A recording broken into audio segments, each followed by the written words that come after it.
1 in 5 Americans will develop skin cancer in their lifetime. Now, during UV Awareness Month, we're helping you cut your family's risk. Working in partnership with our parent company, Sinclair Broadcast Group, we believe it's a privilege and a responsibility to serve you. And new this morning in today's Sinclair Cares, Laura Hussey tells us how fast melanoma can strike.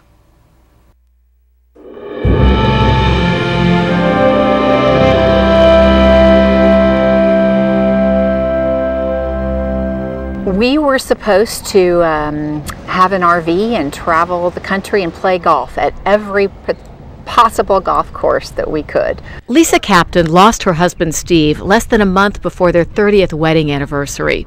With a fair complexion, the Air Force veteran was careful, especially in the Florida sun. He went to the dermatologist every 6 months. And then he found a bump on his chest, and it was more like a bug bite or a little zit that didn't clear up, and he kept saying, "Oh, it's fine, I was just there, I'll go at my next scheduled appointment."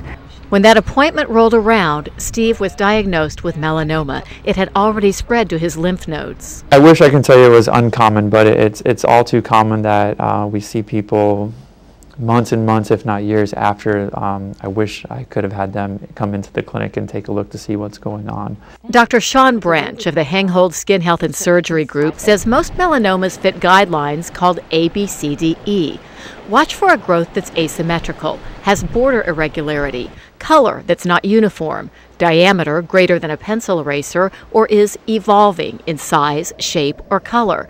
But there are exceptions. Some skin cancers can be very slow growing. Sometimes they can look like pimples or some type of bug bites, but just remember those kind of things, they just go away. So if something persists, something bleeds easy, something's not getting better, then maybe it's more than just a little pimple or a bite.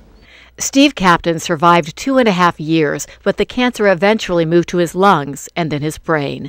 Melanoma stole a husband, a father, and so many dreams. The toughest part is that he's not going to be around to walk my daughter down the aisle. And he's not going to be there to be a grandpa. We were supposed to be grandparents together. For Sinclair Cares, I'm Laura Hussey. Now, the best way to cut your risk is to use sunscreen. The higher the SPF number, the better. Doctors say put it on at least 15 minutes before you go in the sun and reapply every 2 hours. Now, the correct amount is 2 to 4 ounces, roughly the size of a golf ball or shot glass.